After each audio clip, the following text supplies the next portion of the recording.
No, you don't, not necessarily. Okay. So let's. No.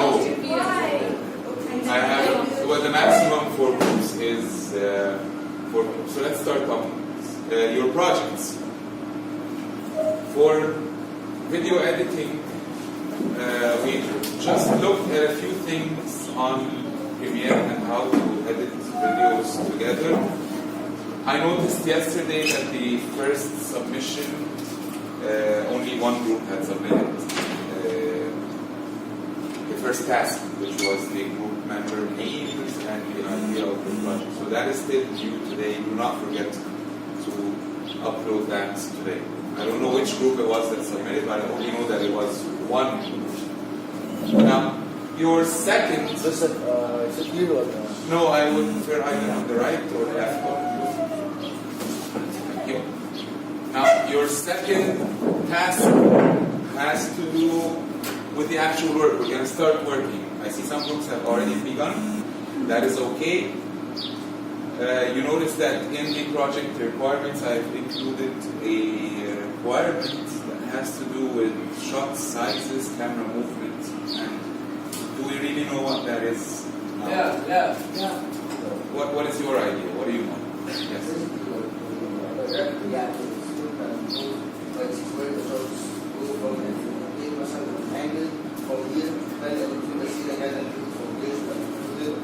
Yes. So a lot of work for the people shooting video will have to do. You will have to keep in mind camera angles, shot sizes, and camera movement. And this is a short video that illustrates that. This is not all that we know about this. There are more, but this is just an example video that we're going to go through today. You might even get to try this here. Yes.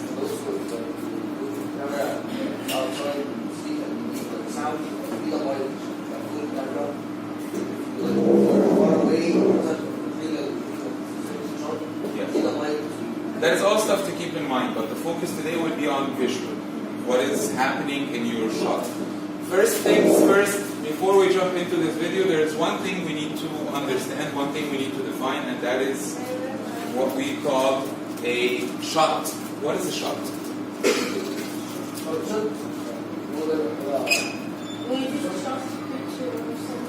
Okay, so the frame of your camera, whatever it is, that is, yeah, so a scene is what's in the shot. Okay, character is the person in the scene, and the shot is, yes, the frame itself and whatever is inside. So we're going to look at camera shots, angles, and camera movements. That is what we're looking at now. So let's have a look at this. Hi, my name is Richard Eplin, and in this video, I'll go over 15 important shots that you should be aware of as a filmmaker. I'm going to break it down into 3 major portions: camera angles, shot sizes, and motion attributes, and each of those has 5 shots. At the end of this video, I'll provide a chart that will make your life easier when you're trying to put together a shot, and I'll show you how. Let's begin with shot sizes. Probably the most important shot size ever is the close-up. You use it. Right. When would you use a close-up? And what is a close-up? Yes, before.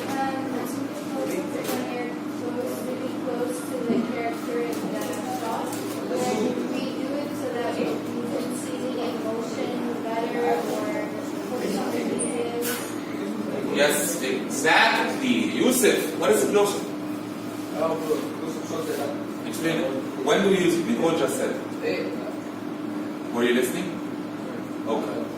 So yeah, that's exactly right. You show a close-up, you're showing the facial expression of the person. That is usually when you want to see a person's reaction to something. You want to show their emotions. Basically, the rule in filmmaking is show, don't tell. The more you can do by just showing your audience something without actually speaking it or writing it down, the better your film will be. And whatever is not important in the scene, so in this shot I'm only focusing on facial expression. I do not need to show the rest of the body. That is why I'm choosing a close-up. Use a close-up when you want to fill the frame with a face. You might want to do that because you want to draw attention to the expression on the face. So facial features are more important than anything else at that moment. A variation of the close-up is the extreme close-up, where you probably chop off the top or bottom of the face to get even closer. Does the extreme close-up necessarily have to be only the eyes? Can it be something else? Yes. Maybe like, Yeah. maybe like, just revolting something at the side. Yeah, so I read the audience will see if you do it, like regular something that was you have to do it very close on the person. Extreme close-up can go on the face as well, but only maybe on the mouth. Yeah. Okay, so it doesn't necessarily have to be just the eyes. In the other extreme, you have a long shot. The long shot shows the entire body of the subject, and you also get a sense of the location. Another reason why you might want to use a long shot is if you want to cover action. Somebody's running or fighting, you might want to see the entire body in. All these three scenes had something in common. What was that? Yes. So the whole body was moving. There was physical action going on. So I needed to demonstrate that. So I needed to show the whole body. That is why the director here chose to use a long shot. Motion. At the extreme, you have an extreme long shot in which the subject is even smaller relative to the frame. You might want to use that to make the subject look small in relation to their surroundings. In between these two shots, you have a medium shot, which is roughly half of a person.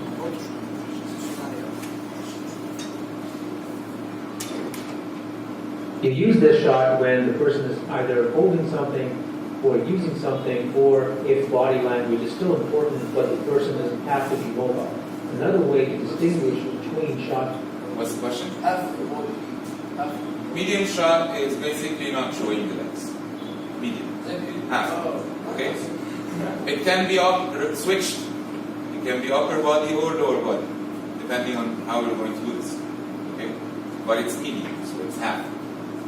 As it said here, someone's carrying something, moving around with it. Someone's carrying someone. Size is by the number of people in the shot. If you have one person, you can call it a single shot or a solo shot.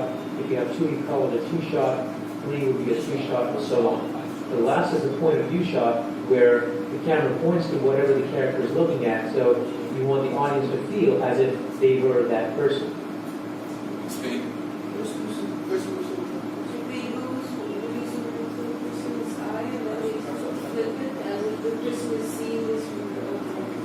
Well, first person, yes, that is the correct terminology. You can also call it POV.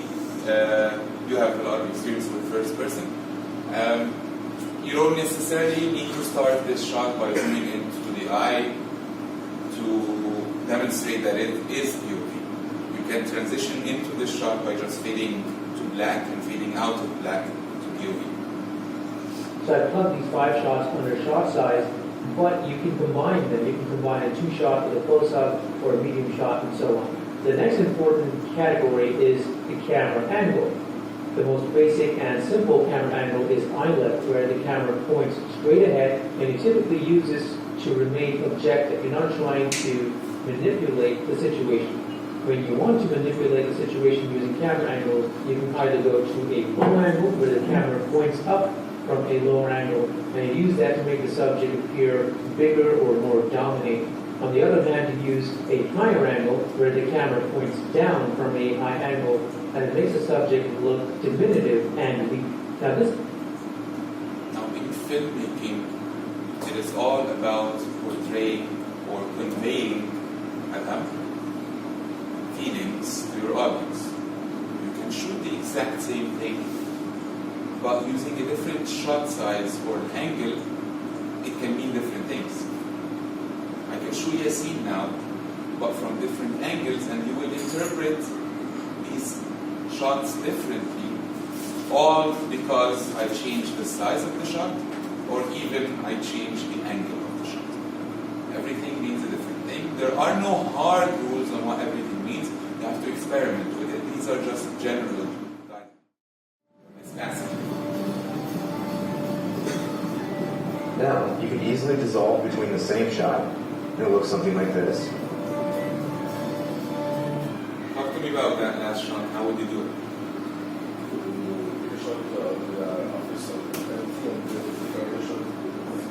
Okay, of the empty office, does it have to be video? Can be. It could be a picture because there's nothing moving in it. The first one has to be video because the people were kind of moving, right?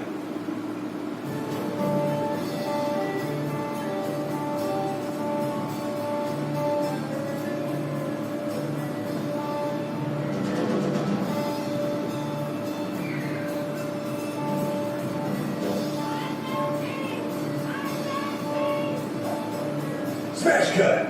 Smash cuts are abrupt transitions.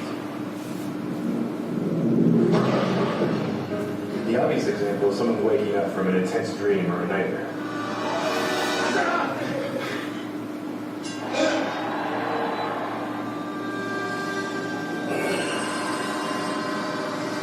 Going from something intense to quiet. Or So you quiet. can go quiet to intense or the opposite. It doesn't necessarily have to be quiet first.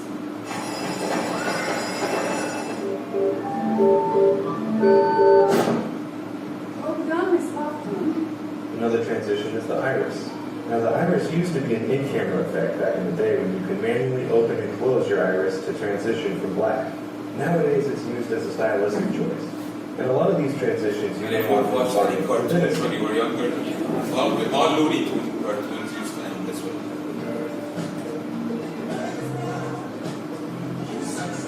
On a more serious note, you might want to use iris if And the white is a white. you're imitating a scope of binoculars or a sniper, something like that. Look at that, they're white. Oh look, there's another one. Okay, moving on. Oh, no, there's more whites? Oh, there are many types of whites.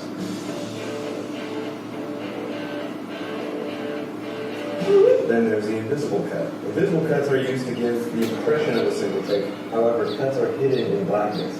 Like in... How would you do this? You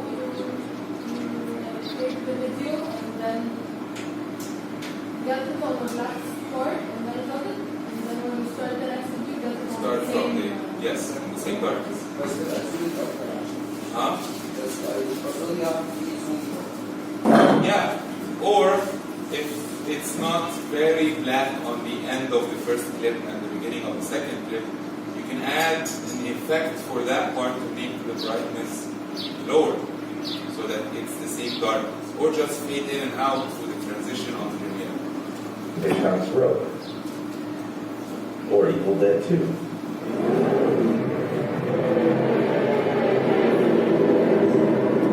And most recently, Birdman. Scene one, scene one, scene one, scene one, scene one. That's scene two. Cuts are also hidden within whip pans, where you can hide the cut Notice these pictures are different pictures. They're not the same. on the motion of the camera movement. That's number two. Here are a few examples. As you know, worked by the PTA and North American Teachers Foundation. Return to get you, Barbara! An editor might also hide a cut with an object crossing the frame. Or you can hide a cut when the subject leaves the frame. Now in this scene, there's magic trick being done with this person's hands. However, the actor in this scene does not know how to do card magic. So they brought in a stunt double, a magician, to make this trick. And tell me where the cut is. This is my favorite example because it's pretty seamless unless you know what you're looking for. Just like any good magic trick. So there's an invisible cut hidden right here. Well, it's a different hand now. Okay? So only for that split second, when the hand went out of shot, the magician just went away, did his work or whatever, and now this is the actor playing the movie.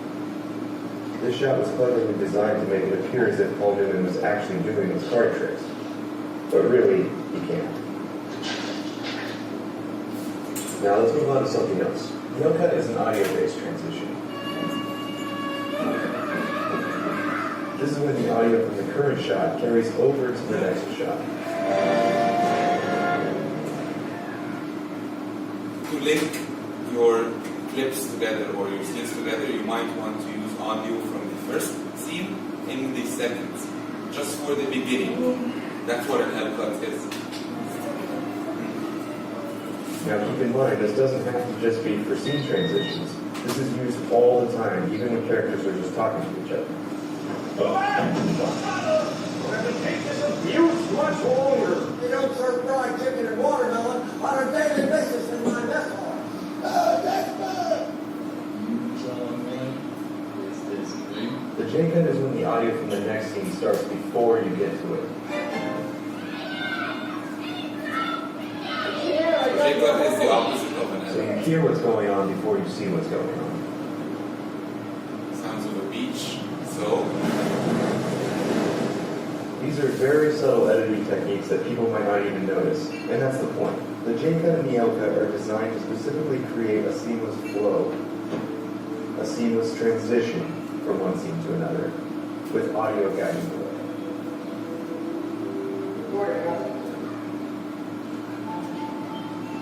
This, my friend, is for you. That's all it is. Like the police department. in the last scene, bringing the voice of maybe his father, what seemed like it, using that was, I think it was an L cut. Using the L cut there shows maybe that he was remembering something. Remember. We're wise guys.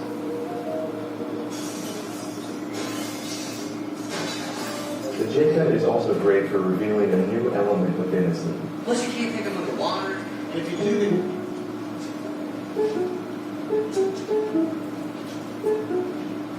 Please. Once you know all the types of cuts available to you, then you can start mixing and matching them. The graduate does this match cut into a J cut. Ben, what are you doing? Or So, audio cut with match cut, you can combine all the different cuts and transitions. Now, give your 5 minutes, then we'll start looking at what our next task is for the project. Okay, here we go.